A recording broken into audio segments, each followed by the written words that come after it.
Hi there, Janet Fritz here for Galaxy Girl Creations.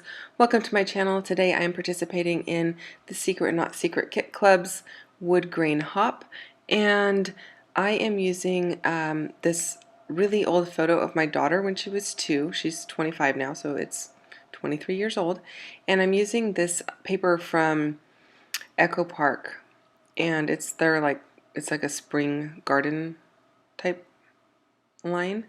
You can see the front of the page there. Um, I'm using that floral, and then the wood grain is a leftover piece from Moto Scrap. I have a stack of wood grains that I really like, and I'm not using this one because it was like a scrap or anything. I'm just using it because it was the right color for my project. Um, so wood grains come in all different kind of wood tones, and some of them even have color on them. Some of them have like wide planks, some have thin planks, some of the planks are more distressed than others. This one really just worked well with my photo because in the photo my daughter is in a little jean dress, and then she's leaning against a saddle, and it's really actually an antique saddle that was my grandfather's, and it's that dark kind of mahogany looking color, so the wood grain really brought out those tones. And I feel like wood grain always looks good with a floral. So if you're having trouble figuring out what to pair your wood grain up with, try your florals. It works really good. It kind of has that shabby chic look to it, and that's kind of what I'm going for in this project. So I do have some Felicity Jane paper that I am backing my floral with, just to give it a little bit of pop of color, and then it's also going on white. So I did trim down the floral paper by about a half an inch, maybe a little bit more, maybe 3/4 of an inch, so that I would have enough space to have 2 frames around it. So that coral pinky color and the white. And then the offcut of that Felicity Jane coral color has that scalloped edge on it, and it just almost perfectly matches the scallop in this punch that I'm using. So I decided just to use the punch to cut it rather than to fussy cut it. There are a few little bits of white that show, but I'm not too worried about it. The background is floral, but it has white as well, so it kind of blends in and it doesn't stand out too much. So I didn't even bother to go and cut all of the white off. I just left it, and I'm totally okay with it because, like I said, you can't really see it unless you're like sitting there with a magnifying glass going, oh my gosh, she left a little smidge of white on there.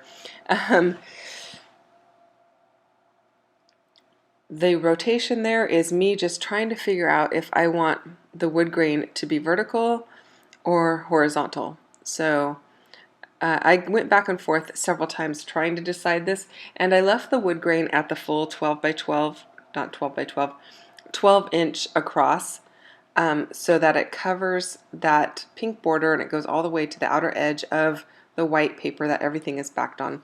And I like how that looked. I didn't want to bring it in. Your other options were like to cut it just the same width as the floral paper or just the same width as the pink paper, but I decided just to go ahead and leave it. And then I'm trying to figure out what to back my photo on, and this other 4x6 cut apart sheet from that same Echo Park collection has this black floral. It's got this pretty much the same flowers as the white one that I'm using for the background, but it's in black. And so I decided to bring that in. Because the wood grain that I'm using has a lot of black in it, it works out fine. Otherwise, I'm not sure that I would have brought it in if my wood grain was lighter. But in this case, I did like it. And then I'm going to use the pink that's on the back of that same 4x6 cut apart sheet as a third mat. So I've got a white mat, that black floral, and then the pink color.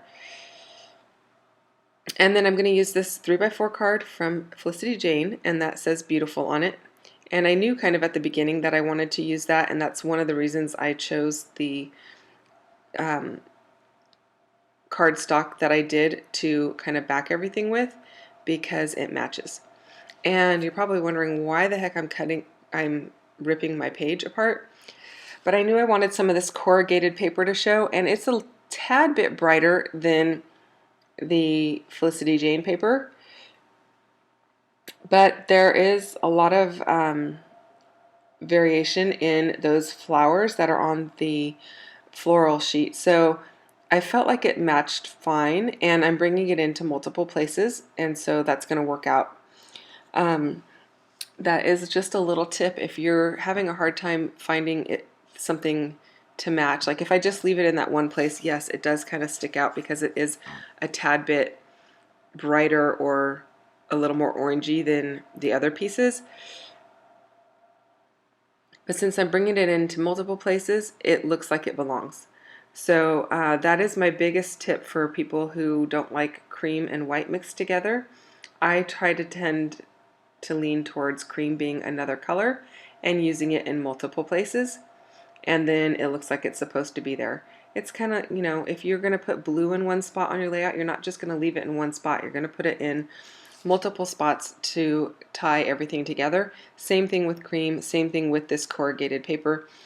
And what you saw there is I just switched the order. I originally had the wood grain right up next to the ripped paper and then the corrugated, but I switched it and I liked it a little bit better. And what it did was it kind of pulled that the corrugated paper a little bit further away from the Felicity Jane paper that is behind the floral, so they're not right up against each other, and it kept a darker edge against the white, and I like that better. And then I did tuck some there to the left of my photo, as you saw, and that's just giving some additional dimension and interest in my layout. So I like how that looks. And then I went through my embellishments. I had this cocoa vanilla package, and I don't even know the name of it off the top of my head, and I don't have it sitting here in front of me, but it is an older cocoa vanilla collection, and the flowers were pretty much the right color. I did go around them with that pink chalk ink, and that is from Prima. And I'm just touching the very outer edge of it just to kind of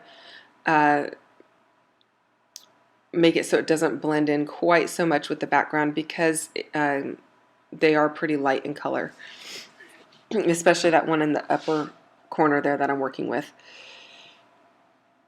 Now I also know that I want to bring in some wood grain. You see I have a box of wood grain there to my right. I am bringing in a couple of pieces of wood grain that I think go really well with the wood grain paper, and it goes really well with this shabby chic kind of feel that I'm going with. And that box is primarily all florals and leaves. I do have a lot of wood grain, in case you're thinking that that's a lot in that box. I have a lot more than that. That's just the leaves and I guess our mushrooms in there as well. It's just leaves, flowers, mushrooms in that box. So I have a lot to work with, as you can see, and I need to use some of it up, so I'm trying to get it onto my layouts, and I think it'll work well for this layout as well. So that XOXO, I popped that up onto some foam tape, as well as the little piece right below it, and then I'm going to tuck this little wood grain piece in. It says smile, and I thought that was really cute.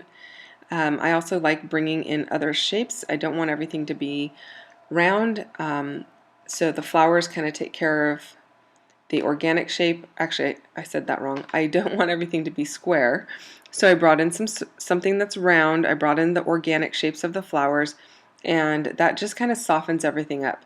If everything is left as squares or rectangles, those are much harsher lines, and since this floral paper is very soft, I wanted to kind of continue with that.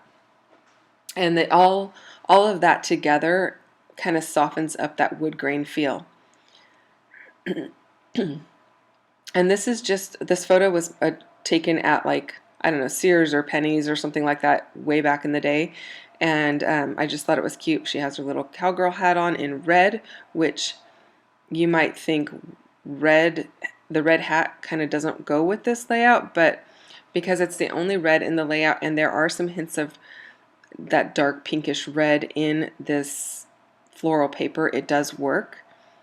And then she's got a little jean dress and her little cowboy boots that are kind of like a black, and then they've got kind of like a burgundy pinkish finish on the part that goes over your foot rather than the part that goes up your leg. I don't know what that's called in shoe language since I'm not a cobbler and don't make shoes, but yeah. And this little box has all of my, well, this is one of the boxes of wood veneer that I have that has words in it or letters, and I really liked how that lovely just kind of worked on top of beautiful, and I like how the Y hangs down at the end of beautiful. So when I went home, I added girl underneath it, and I like how that looks. And that pretty much takes us to the end of the layout. Added a few little wood hearts and some gold splatter from Heidi Swap's Color Shine, and that's going to do it. Check out all the other ladies that are playing down below. There's a bunch of us playing along. Their links will be down there for you to go and be inspired by more wood grain. I'll talk to you guys later. Thanks so much for watching. I hope you have a great day. Bye-bye now.